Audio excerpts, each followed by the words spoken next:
નમસ્કાર દર્શક મિત્રો, ફરી એકવાર આપનું સ્વાગત છે અમારા પોડકાસ્ટમાં. મિત્રો, આજે વાત કરવી છે ભારત દેશના અર્થતંત્ર વિશે, ભારત દેશના રાજકારણ વિશે. આપ સૌ કોઈ જાણો છો કે વર્તમાન સરકાર છે એ સરકાર 11 વર્ષ સુશાસનના એવી ઉજવણી કરી રહી છે. બીજી તરફ એવા પણ ક્યાંક રિપોર્ટ્સ આવી રહ્યા છે કે ભારત દેશ એટલે કે વિશ્વનું ચોથું અર્થતંત્ર બનવા તરફ આગળ જઈ રહ્યું છે. એમાં ક્યાંક ચઢાવ ઉતાર આવી રહ્યા છે, પરંતુ એની પાછળની ખરેખર સચ્ચાઈ શું છે? બીજી તરફ થોડા દિવસ પહેલા જ જે ફુગાવાનો દર બહાર આવ્યો, એમાં પણ કહેવામાં આવ્યું કે આ વખતે મે મહિનામાં જે ફુગાવાનો દર આવ્યો છે એ ગત વર્ષો કરતા ક્યાંક અંશે આપણે હરખાવા જેવું છે, ઓછો આવ્યો છે. પણ આ બધી પરિસ્થિતિ વચ્ચે ખરેખર ભારત દેશનું અર્થતંત્ર કેટલું મજબૂત? એક તરફ યુદ્ધનો માહોલ ચાલી રહ્યો છે, બીજી તરફ ભારતની વિદેશ નીતિ ઉપર ક્યારેક સવાલો થઈ રહ્યા છે. તો આ બધા વચ્ચે ભારત દેશનો વિકાસ કેવો થઈ રહ્યો છે, ભારત દેશનું રાજકારણ, ભારત દેશની વિદેશ નીતિ, આ બધાને લઈને પણ સમયાંતરે ચર્ચાઓ થતી રહે છે. અને આ જ ચર્ચાઓ કરવા, આ વિષયને સંપૂર્ણ ન્યાય આપવા માટે મારી સાથે જાણીતા રાજકીય વિશેષજ્ઞ અને ઇકોનોમિસ્ટ હેમંતભાઈ શાહ આપણી સાથે છે. હેમંતભાઈ, સ્વાગત છે આપનું. નમસ્તે. હેમંતભાઈ, સૌથી પહેલા જેમ મેં કીધું એમ કે અત્યારે જે વર્તમાન સરકાર છે એ સરકાર અત્યારે 11 વર્ષ સુશાસનના એવી ઉજવણીઓ કરી રહી છે. પણ એક રાજકીય વિશેષજ્ઞ અને એક ઇકોનોમિસ્ટ તરીકે આપની નજરમાં આ દેશનું અર્થતંત્ર, આ દેશનો વિકાસ કેટલો થયો? કેટલીક હકીકતો મહત્વની છે આ સંદર્ભમાં, અને એ હકીકતો જોઈએ તો આપણને એમ લાગે કે વિકાસનો દર જેટલો હોવો જોઈએ એટલો નથી. મનમોહનસિંહના 10 વર્ષના ગાળા દરમિયાન ભારતનો જીડીપીનો વૃદ્ધિ દર, એટલે ભારતના લોકોની કુલ આવક, એનો વૃદ્ધિ દર સરેરાશ લગભગ 7.5% આસપાસ રહ્યો હતો. છેલ્લા 11 વર્ષમાં એ 6.5% આસપાસ છે. એટલે 1% ઓછો છે, વધારે નથી. હવે કોઈ એવી દલીલ ચોક્કસ કરી શકે કે છેલ્લા 11 વર્ષના ગાળા દરમિયાન કોરોના આવ્યો તો એને કારણે મુસીબત ઊભી થઈ, એટલે ક્યાંથી હોય, બરાબર? પણ તો મનમોહનસિંહના 10 વર્ષના ગાળા દરમિયાન 2 વર્ષ મંદી આવી હતી, 2008-9 અને 2009-10. અને એ મંદીને આપણે ભૂલી નહીં શકીએ. 2008ની જે મંદી, એ મંદી બહુ ખતરનાક હતી. અને એ બંને વર્ષના ગાળા દરમિયાન પણ ભારતનો વૃદ્ધિ દર ગયા વર્ષે ને આ વર્ષે જેટલો છે ને એટલો જ લગભગ 6.5%ની આસપાસ રહ્યો હતો. અને મનમોહનસિંહના ગાળા દરમિયાન 2 વર્ષ તો એવા ગયા હતા કે જ્યારે જીડીપીનો વૃદ્ધિ દર 10%થી વધારે હતો. એવું તો છેલ્લા 11 વર્ષમાં એક વાર બન્યું જ નથી. એટલે વિકાસના એક મહત્વના માપદંડ તરીકે જ્યારે આપણે જીડીપીને જોઈએ છીએ અને જીડીપીના વૃદ્ધિ દરને જોઈએ છીએ, ત્યારે આપણે એમ ચોક્કસ કહી શકીએ કે નરેન્દ્ર મોદીના 11 વર્ષના શાસનકાળ દરમિયાન એટલો વિકાસ નથી થયો જેટલો મનમોહનસિંહના 10 વર્ષના ગાળા દરમિયાન થયો હતો. ઓકે. એટલે આ વાત મને લાગે છે કે ઘણી મહત્વની છે.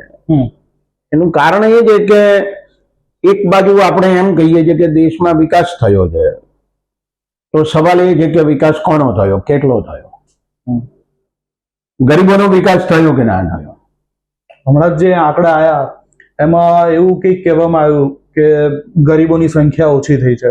એટલે હેમંતભાઈ, એ જ ગણિત સમજવું છે કે હમણાં થોડા ટાઈમ પહેલા જ સરકાર એવું કહેતી હતી કે ભાઈ 85 કરોડ લોકોને અમે મફતમાં અનાજ વહેંચીએ છીએ. એનો મતલબ એવો થયો કે 85 કરોડ લોકો એવા છે આપણા દેશની અંદર કે જેઓ અસમર્થ છે, જેને આપણે ગરીબી રેખા નીચે જીવતા લોકો કહી શકીએ. અને થોડા ટાઈમ પહેલા એવા રિપોર્ટ્સ બહાર આવ્યા કે આ શાસન દરમિયાન ગરીબોની સંખ્યા દેશમાંથી ઓછી થઈ છે. તો આ તાળો કેવી રીતે મેળવવો? જુઓ, જે નેશનલ ફૂડ સિક્યુરિટી એક્ટ, રાષ્ટ્રીય અન્ન સલામતી ધારો છે 2013નો, એ મુજબ બધાને 2 રૂપિયા કિલો ઘઉં અને 3 રૂપિયા કિલો ચોખા આપવાનું નક્કી કરવામાં આવ્યું. ગુજરાતમાં જો કે એનો અમલ 2016 થી થયો, કારણ કે એ પહેલા તો આપણે વિકાસ થઈ ગયેલો એટલે આપણે એનો અમલ કરવાની જરૂર નહોતી.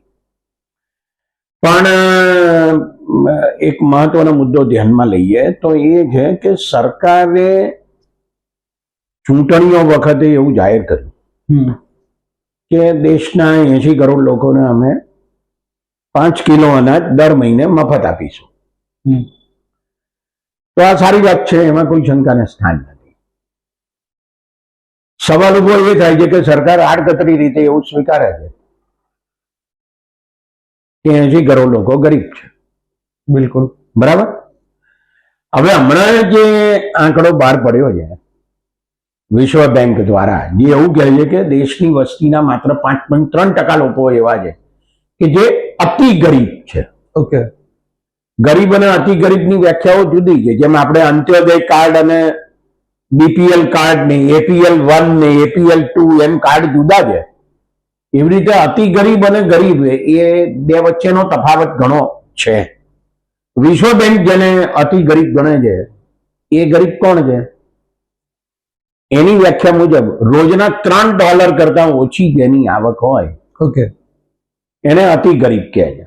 $3 આ 2022-23 નો આંકડો છે. એટલે 22-23 આપણે 80 રૂપિયાની આસપાસ હતા, એટલે એના અર્થ એ થયો કે રોજના 240 રૂપિયા થયા. તો 240 રૂપિયા કરતા જેની આવક ઓછી છે એ અતિ ગરીબ છે, અને એમની સંખ્યા 5.3% જેટલી છે એવું વિશ્વ બેંક કહે છે. આંકડો તમે જુઓ તો એ આંકડો લગભગ 7.4 કરોડ લોકો થયા. બરાબર. આ કોઈ નાનો આંકડો નથી. હવે આમાં બે સવાલો છે કે જો 240 ના બદલે 242 રૂપિયા કમાય તો પાછો એને વિશ્વ બેંક અતિ ગરીબ ના કહે.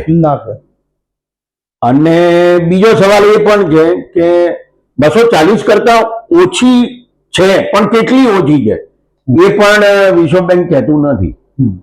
100 રૂપિયા છે, 200 રૂપિયા છે, 150 રૂપિયા છે, 160 છે, બરાબર, 230 છે, કેટલી છે અને એ કેટલા લોકોની કેટલી છે એ પણ કહેવામાં આવતું નથી. એટલે એનો અર્થ એ થયો કે આટલા લોકો તો ભયંકર ગરીબ છે. ઓકે.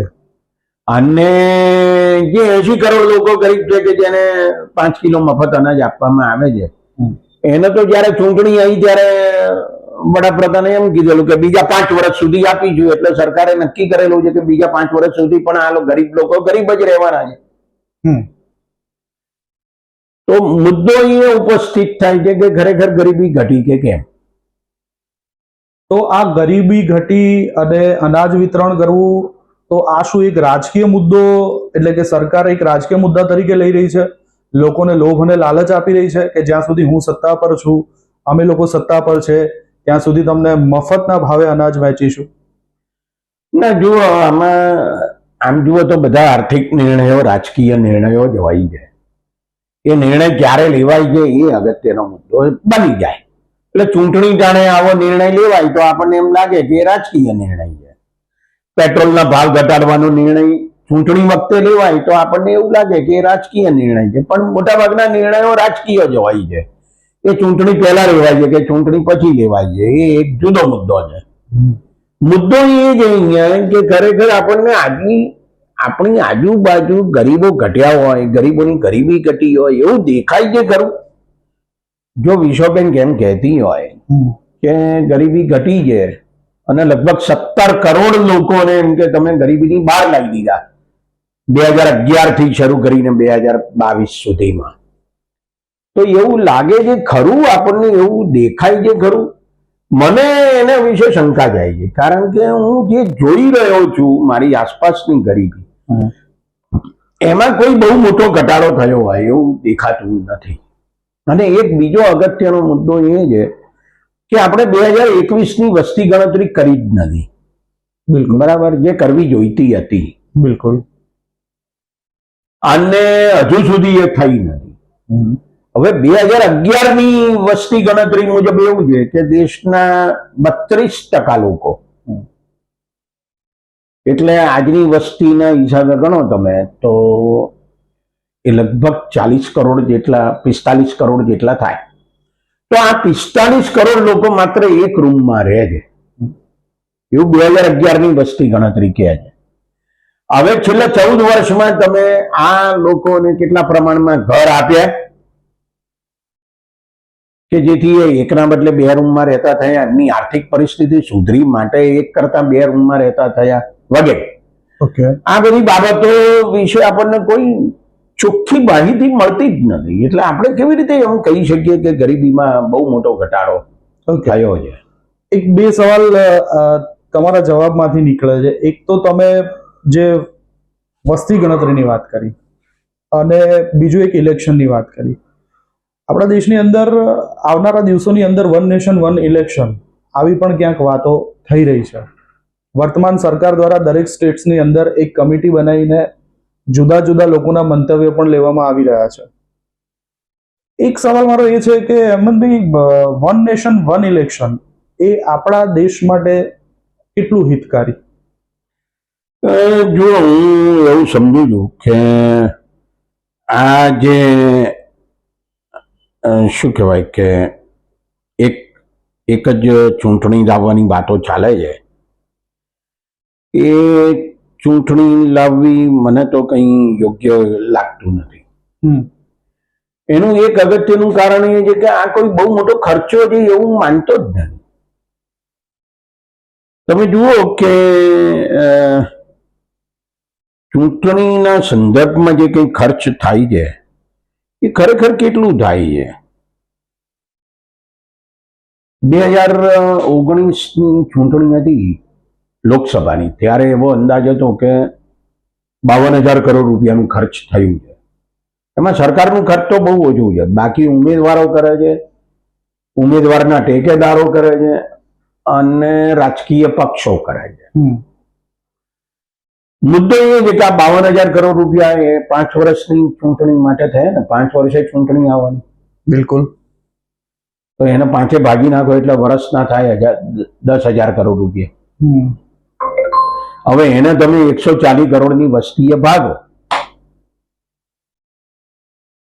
તો એક વર્ષના કેટલા પૈસા થયા? આટલો માથાદીઠ ખર્ચ ચૂંટણી માટે થયો. તો એ લોકશાહી માટે ખોટો છે? પણ એમાં એક તર્ક સરકાર એવો આપી રહી છે. આમાં એવું છે, સરકારનો તર્ક બોગસ છે. સરકારને 5 વર્ષની તાનાશાહી જોઈએ છે. જો તમે આજે લોકસભાની ચૂંટણી થઈ અને 2 વર્ષમાં વિધાનસભાની ચૂંટણી આવે તો સરકારે જવાબો આપવા માટે લોકો પાસે આવવું પડે કે ના આવવું પડે?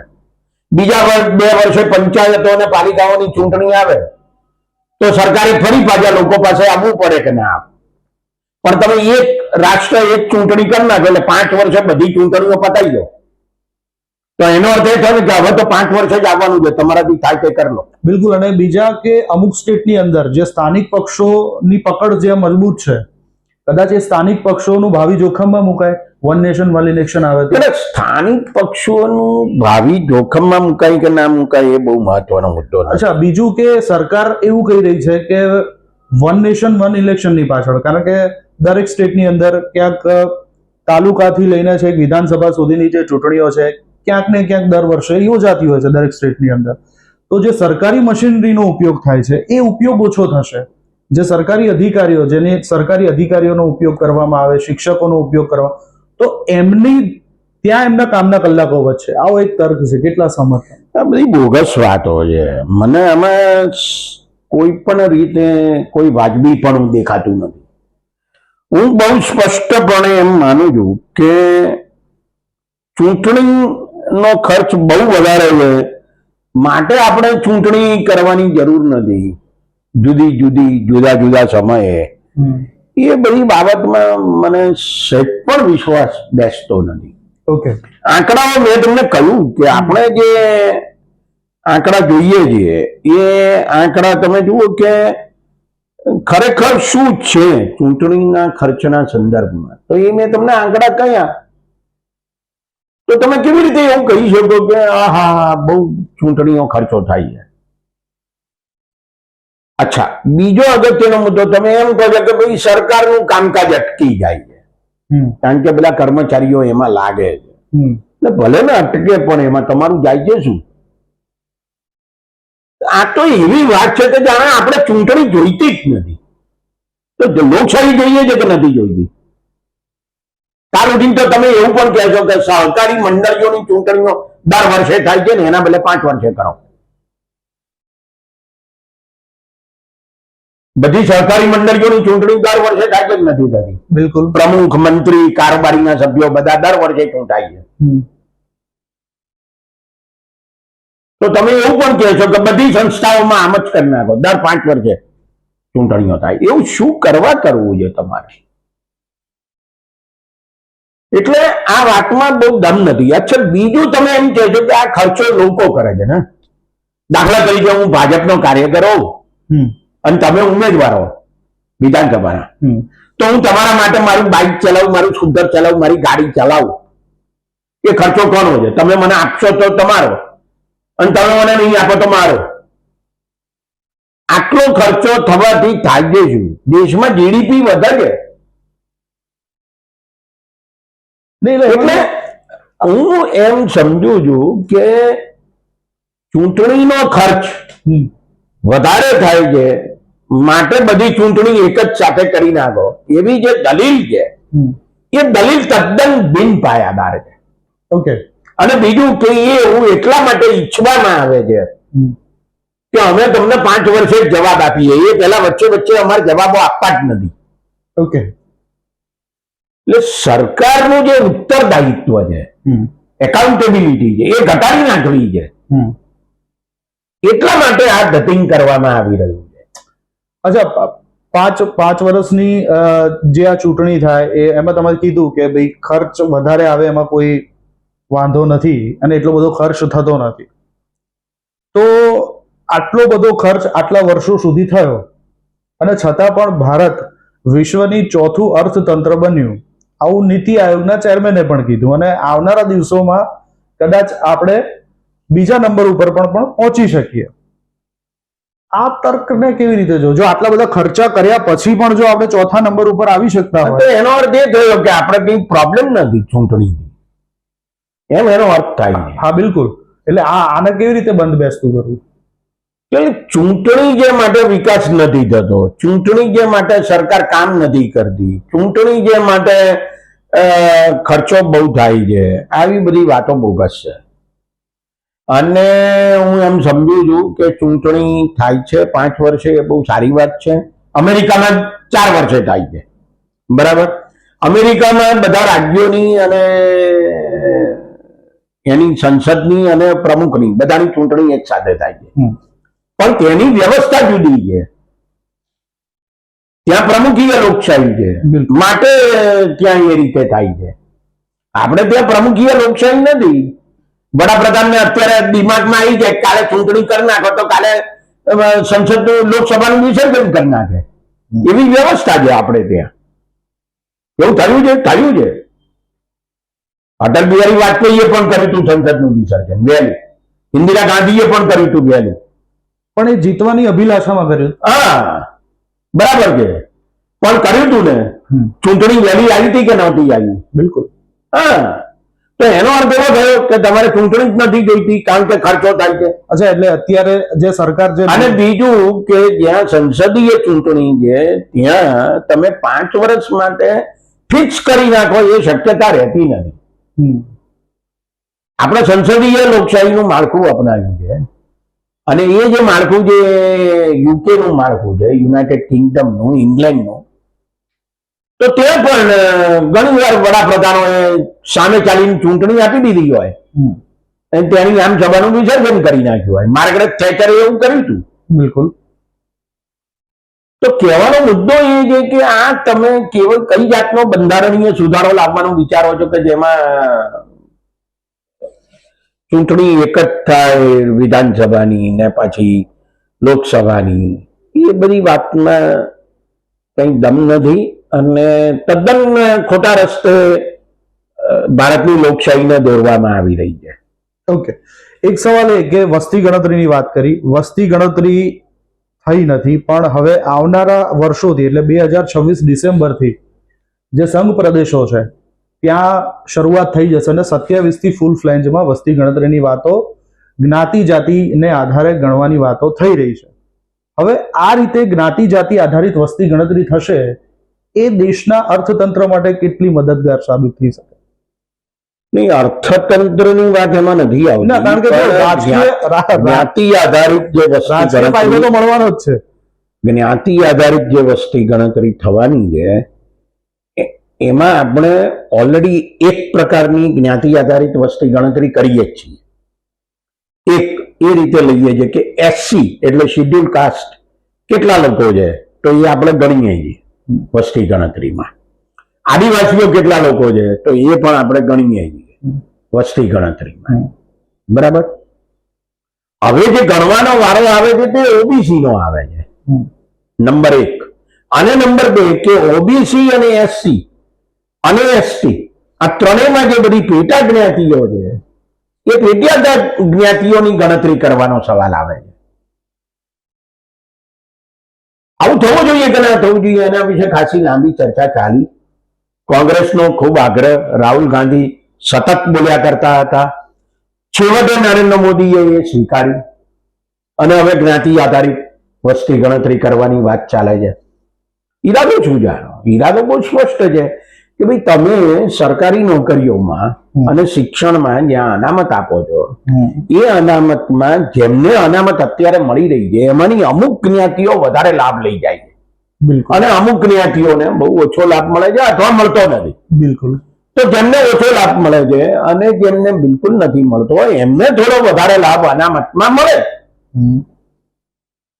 એના ટકા નક્કી કરવા પડે. એ ટકા નક્કી કેવી રીતે કરવા? શાને આધારે કરવા? એટલે વસ્તી ગણતરીના આધારે ખબર પડે કે પેટા જ્ઞાતિઓની વસ્તી કેટલી છે એને આધારે નક્કી થઈ શકે. એટલા માટે જ્ઞાતિ આધારિત વસ્તી ગણતરી થવાની છે. બહુ સિમ્પલ બાબત છે આ. શા માટે અત્યાર સુધી નહોતી કરવામાં આવતી એ એક જુદો મુદ્દો છે. બરાબર. પણ જ્યારે તમને ખ્યાલ આવે છે ઓબીસીની અનામતનો આરંભ તો વિશ્વનાથ પ્રતાપસિંહ વડાપ્રધાન હતા પછી થયો. બરાબર. માંડલ કમિશનની ભલામણોના આધારે થયો. તો આટલો જે અનુભવ છે એ અનુભવને આધારે આપણને એમ લાગે છે કે અમુક જ્ઞાતિઓ લાભ લઈ જાય છે અનામત અને અમુક જ્ઞાતિઓ નથી લેતી. તો જે કુલ ટકાવારી હોય એની અંદર પણ પેટા ટકાવારી નક્કી થાય. દાખલા તરીકે ઓબીસી ના 27% અનામત છે ગુજરાતમાં. બરાબર. એસસી ને અનામત 8%ની આસપાસ છે અને એસટી ની 15% છે. તો આ 15%માં કઈ જ્ઞાતિઓની કેટલા ટકા, 7%માં કઈ જ્ઞાતિઓની કેટલા ટકા, 27%માં પણ કઈ જ્ઞાતિઓની કેટલા ટકા એવું નક્કી થશે. એ કેવી રીતે નક્કી થશે? વસ્તી ગણતરી થશે તો થશે, નહીં તો નહીં થાય. એટલે કોંગ્રેસ દ્વારા કે રાહુલ ગાંધી દ્વારા જે આગ્રહ રાખવામાં આવતો હતો તે આગ્રહ આ છે કે જે હવે સરકારે સ્વીકાર્યો છે. આપણે આશા રાખીએ કે હવે એ વ્યવસ્થિત રીતે વસ્તી ગણતરી થાય. પણ લોકશાહી દેશમાં તમને લાગે છે હેમંતભાઈ કે કદાચ વસ્તી જાતિ આધારિત વસ્તી ગણતરી તમે કરશો અને કદાચ તમે જેમ કહો છો કે પેટા જ્ઞાતિ અનામતની અંદર જેટલી જ્ઞાતિઓ આવે છે એ જ્ઞાતિને તમે અનામતની બહાર કાઢશો તો શું એ ભારતના રાજકારણ માટે સારી બાબત ગણાશે? ના, અનામતની અંદર જે જ્ઞાતિઓનો સમાવેશ થાય છે એને અનામતની બહાર કાઢવાનો તો કોઈ સવાલ જ આમાં ઉપસ્થિત નથી. કદાચ રહેવાની જ છે. કદાચ એવો સ્ટેજ આવશે કે આમ આટલી વસ્તી છે આમની અને આમને જરૂર નથી આટલા ટકા આપવાની, આપણે એમને 8%. ના, એવું નથી થવાનું. જે 27%, 7% ને 15% છે 27 ઓબીસી ને આપે છે. ઓબીસી ની અંદર જેટલી પેટા જ્ઞાતિ આવે છે આને ઓછું કરો, આવી ક્યાંક વાતો થશે તો એ શું આપણા રાજકારણ એવું નથી. 27%નું જે કુલ છે એ તો યથાવત રહેવાનું છે. અનામત 27% જ રહેવાની ઓબીસી.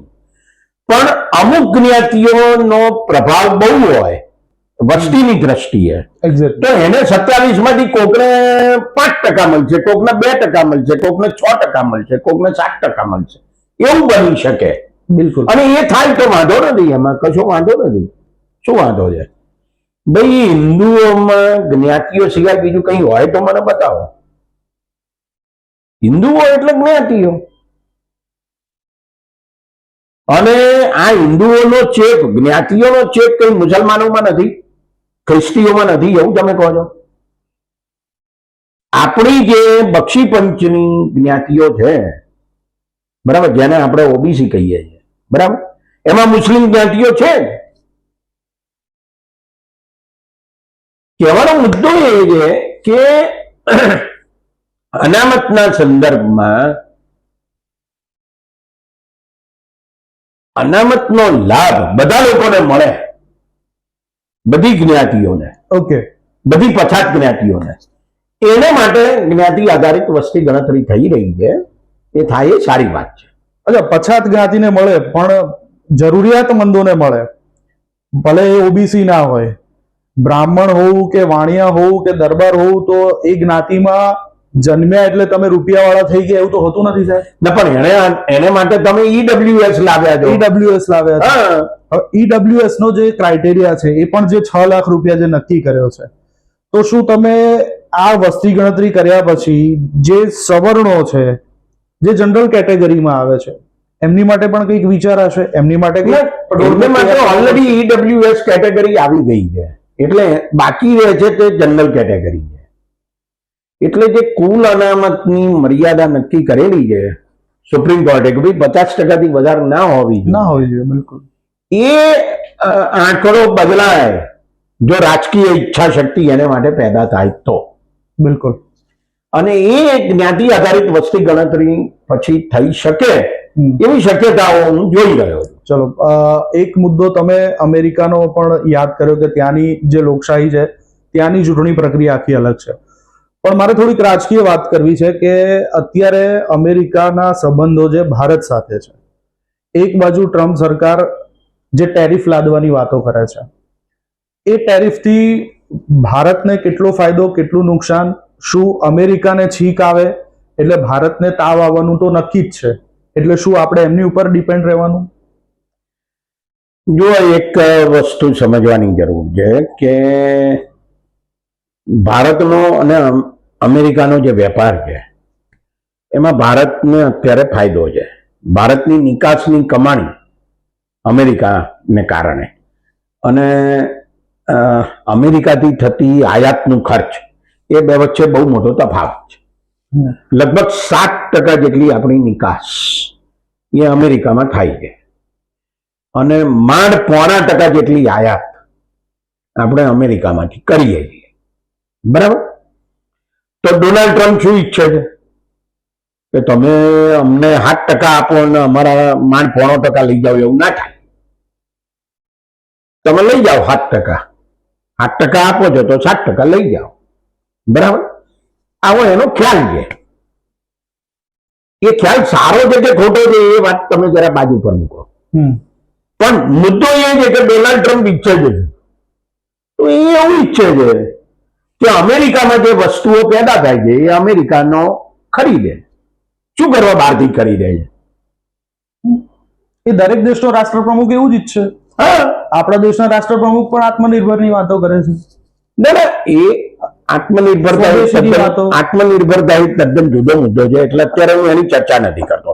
પણ મુદ્દો એ છે કે જો તમે અમેરિકા સાથેનો વેપાર ઘટે તો તમે શું કરવા માંગો છો, એ મહત્વનો મુદ્દો છે. કારણ કે અમેરિકા આયાત ઘટાડી શકે અથવા અમેરિકા તમારી વસ્તુ ઉપર વધારે જકાત નાખે, વધારે ટેરિફ નાખે તો ભારતની વસ્તુ અમેરિકા મોંઘી થાય તો ઓછી ત્યાં વેચાય, તો તમારી આયાત ઘટે તો તમે શું કરવા માંગો છો, એ અગત્યનો મુદ્દો છે. અને એને વિશે કશી બહુ જાજી વિચારણા ભારત સરકારે અત્યારે કરી હોય એમ હું માનતો નથી. હું એવું માનું છું કે ત્યાં ફટકો પડે ને એની ચિંતા કરવાને બદલે અહીંયા જે પેલા 80 કરોડ ગરીબો છે એની ચિંતા કરો. એ તો સાહેબ ઓછા થયા ને? નથી થયા. એ એટલા ને એટલા જ છે. એ ક્યાં ઓછા થયા છે? અતિ ગરીબ વત્તા ગરીબ બે ભેગા કરો તો 80 કરોડ છે. તો એક છેલ્લા ટ્રમ્પ જે ઈચ્છે છે તે આત્મનિર્ભર અમેરિકા ઈચ્છે છે. એક આત્મનિર્ભર શબ્દ નથી વાપરતો મોદીનો, અને ગાંધીજીનો સ્વદેશી શબ્દ પણ નથી વાપરતો. ટ્રમ્પ આ બે શબ્દો વાપર્યા વિના જે કંઈ કરે છે તે સ્વદેશી છે. બિલકુલ. અચ્છા, ભારતના રાજકારણને વર્તમાન સરકાર, અત્યારે તો ટેકાથી સરકાર ચાલી રહી છે, કેવી રીતે જોઈ રહ્યા છો? છેલ્લા 11 વર્ષમાં આ દેશની લોકશાહીનું નખોદ નીકળી ગયું છે. આ શબ્દ બહુ ખરાબ વાપરું છું, એક પ્રોફેસર તરીકે મને ના વાપરવો જોઈએ આવો, પણ મને આ શબ્દ વાપરવામાં સહેજે શરમ નથી આવતી. છેલ્લા 11 વર્ષમાં જેને લોકશાહીનો પાયાનો સિદ્ધાંત કાયદાનું શાસન, રૂલ ઓફ લો કહે છે, એનો કચ્છર ઘાણ કાઢી નાખવામાં આવ્યો છે. કાયદાઓ એવા બનાવવામાં આવ્યા છે કે જેથી તમે વર્ષો સુધી જેલમાં કોઈ માણસને નાખી દો તો અદાલત કશું કરવાની નથી. બરાબર? તમે માહિતીના અધિકારને પાંગળો બનાવી દીધો છે અને ભાજપ કે આરએસએસ ના લોકો કે એની સંસ્થાઓ ગમે તે કરી શકે એવા પ્રકારની એક છાપ ઊભી થઈ છે.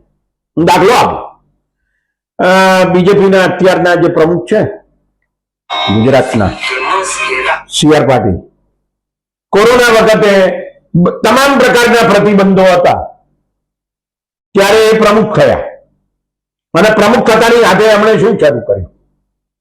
સરઘસો કાઢ્યા, બીજેપીના રેલીઓ કાઢી, બધા પ્રતિબંધો હતા છતાં ગુજરાત સરકારે એમની સામે પગલા લીધા. હું ને તમે એ વખતે સરઘસ કાઢવા ગયા હોત તો? મુદ્દો આ છે કે તમે કાયદાનું બંધન એ તમારા માટે છે, મારા માટે છે જ નહીં, એવા પ્રકારની પરિસ્થિતિ આખા દેશમાં ભાજપે ઊભી કરી છે. પણ એ તો સાહેબ, જેની સત્તા હોય એ ક્યાંક સત્તા, જો સુપ્રીમ કોર્ટે પણ સીબીઆઈ ને પાંજરાનો પોપટ કીધો, એ કોંગ્રેસના શાસનમાં. જેની સરકાર હોય એ ક્યાંક એટલો એડવાન્ટેજ તો લેતી જ હોય છે. ભૂતકાળની અંદર પણ આપણે જોયું છે. તો ભૂતકાળમાં પરિસ્થિતિ ખરાબ હતી જ, આપણે આગળ જવાનું કે પાછા જવાનું? ઇન્દિરા ગાંધીએ કટોકટી લાગી હતી એટલે નરેન્દ્ર મોદીએ લાગવી જ જોઈએ. આપણે સુધારવાનું હોય કે ખરાબ થવાનું હોય? મનમોહનસિંહે આવું ખોટું કર્યું હતું એટલે હું કરું એમ કહેવાનું હોય કે ના, મારાથી એવું ખોટું ના થાય એમ કહેવાનું હોય? આપણે લોકશાહીની પરિસ્થિતિમાં આગળ જવાનું હોય, લોકશાહી સુધારવાની હોય. દાખલો આપું તમને, ઇન્દિરા ગાંધીએ કટોકટી લાગી, મોરારજી દેસાઈ, અટલ બિહારી વાજપેયી, અડવાણી, જયપ્રકાશ નારાયણ સહિતના 1 લાખ લોકોને જેલમાં પૂરી દીધા. કટોકટી પૂરી થઈ, ચૂંટણી આવી, ઇન્દિરા ગાંધી હાર્યા, મોરારજી દેસાઈ વડાપ્રધાન થયા. એ વખતે ટીવી તો બહુ હતું નહીં, ટીવી બહુ ઓછું હતું, મોટે ભાગે દિલ્હી ને મુંબઈ 2 શહેરોમાં જ હતું. બરાબર? મોરારજી દેસાઈ વડાપ્રધાન થયા ત્યારે એમણે નક્કી કર્યું કે વડાપ્રધાન જો આકાશવાણી ઉપર ભાષણ આપે તો વિરોધ પક્ષના નેતા પણ આપે. અને એ વખતે વિરોધ પક્ષના નેતા લોકસભામાં કોંગ્રેસના, એટલે ઇન્દિરા ગાંધીની કોંગ્રેસના યશવંતરાવ ચૌહાણ હતા. તો મોરારજી દેસાઈ ભાષણ આપે એટલે યશવંતરાવ ચૌહાણ પણ આપે. આવી વ્યવસ્થા મોરારજી દેસાઈએ ઊભી કરી. ચલો આપણે નરેન્દ્ર મોદીને કહીએ કે કોંગ્રેસ વિરોધી સરકાર કે જેમાં તમે પણ હતા, એને આ પરંપરા ઊભી કરેલી, તમે કરો. આપણે શું કરવાનું છે? લોકશાહીમાં આગળ વધવાનું છે કે લોકશાહીમાં પાછળ જવાનું છે? ઇન્દિરા ગાંધીએ કટોકટી લાગેલી 1 લાખ લોકોને પૂરી દીધેલા, માટે હું પણ ગમે એને પૂરી દઉં એવા કાયદા કરું અને પૂરી દઉં તો વાંધો નહીં, એવું કહેવાનું? અચ્છા, એક લોકશાહીની વાત નીકળી છે. એક છેલ્લો સવાલ કે હેમંતભાઈ મિત્રો સ્પષ્ટ વક્તા અને એમની છાપ જ એવી છે કે જે હોય મોઢા ઉપર કહી દેવાનું અને બેબાક કહી દેવાનું. લોકશાહીની જ્યારે વાતો નીકળી છે ત્યારે મીડિયાને પણ લોકશાહીનો ચોથો સ્તંભ માનવામાં આવે છે. હું મારા પોડકાસ્ટની અંદર મહેમાનોને આ સવાલ અવશ્ય પૂછું છું, એટલા માટે પૂછું છું કે આજે લોકશાહીના ચોથા સ્તંભ ઉપર પણ આંગળીઓ ચિંધાઈ રહી છે. હેમંતભાઈ, તમે શું માનો છો આ ચોથા સ્તંભ વિશે વર્તમાન સમયમાં? હું પણ એક જમાનામાં પત્રકાર હતો. 14 વર્ષ સુધી મેં ટાઈમ્સ ઓફ ઇન્ડિયા અને ઇન્ડિયન એક્સપ્રેસ અખબારોના જૂથમાં કામ કર્યું છે. એટલે મીડિયા વિશે શું કહેવું એની મને અત્યારે દ્વિધા થાય છે. એનું કારણ એ છે કે ખાસ કરીને ટીવી ચેનલો અને ઘણા બધા અખબારો દેશમાં એમની જે હાલત હું જોઉં છું અત્યારે એ અત્યંત દયનીય છે. સત્તા પક્ષની, નરેન્દ્ર મોદીની અને આરએસએસની વિરુદ્ધ કશું કહેવું નહીં અને એમની માત્ર પ્રશંસા કરવી, માત્ર પ્રચાર કરવો એમનો, અને તે પણ જુઠ્ઠાણાનો સહારો લઈને કરવો. એ જે વ્યવસ્થા અત્યારે મીડિયામાં ઊભી થઈ છે, જેને ગોદી મીડિયા કહેવામાં આવે, એટલે કે સરકારની ગોદીમાં, સરકારના ખોળામાં બેસી ગયેલું જે મીડિયા છે, એ મને લાગે છે કે બહુ ખતરનાક છે. લોકશાહી માટે વાણી અને અભિવ્યક્તિની સ્વતંત્રતા હોવી જોઈએ. એ ન હોય તો લોકશાહી ટકે નહીં. બરાબર. હું એક દાખલો આપું. ડોનાલ્ડ ટ્રમ્પ પહેલી વાર પ્રેસિડેન્ટ બન્યા, પછી હારી ગયા. અત્યારે તો આ ફરી જીત્યા છે. તો અમેરિકાના એક અખબાર, બહુ જાણીતું અખબાર, ન્યુયોર્ક ટાઈમ્સ અથવા વોશિંગ્ટન પોસ્ટ, મને બહુ યાદ નથી રહ્યું, પણ બેમાંથી એક અખબારે એવું શોધી કાઢ્યું કે ડોનાલ્ડ ટ્રમ્પ કેટલી વાર જુઠ્ઠું બોલ્યા છે. આંકડો આપ્યો કે આટલી વાર જુઠ્ઠું બોલ્યા છે. આપણી કોઈ ટીવી ચેનલ, માતબર ટીવી ચેનલ જેની પાસે બહુ પૈસા હોય,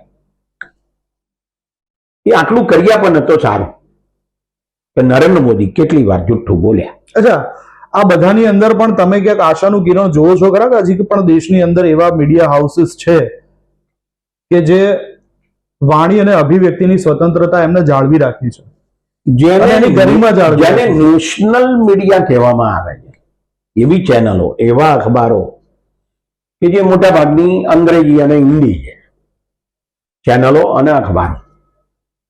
મને એમના ઉપર વિશ્વાસ છે એના કરતા વધારે સ્થાનિક ભાષાઓમાં, ગુજરાતીમાં, મરાઠીમાં, તેલુગુમાં, તમિલમાં, બંગાળીમાં, એમ જે અખબારો કામ કરી રહ્યા છે એમના ઉપર વધારે વિશ્વાસ છે. ઓકે. એનું કારણ એ છે કે તેઓ સ્થાનિક પ્રશ્નોને અને સ્થાનિક નાગરિકોના મંતવ્યોને વાચા આપવાનું કામ મોટા પાયા પર કરાય. એમાં કોઈ ગોદી મીડિયા નથી એવું કહેવાનો મારો મતલબ નથી. બરાબર.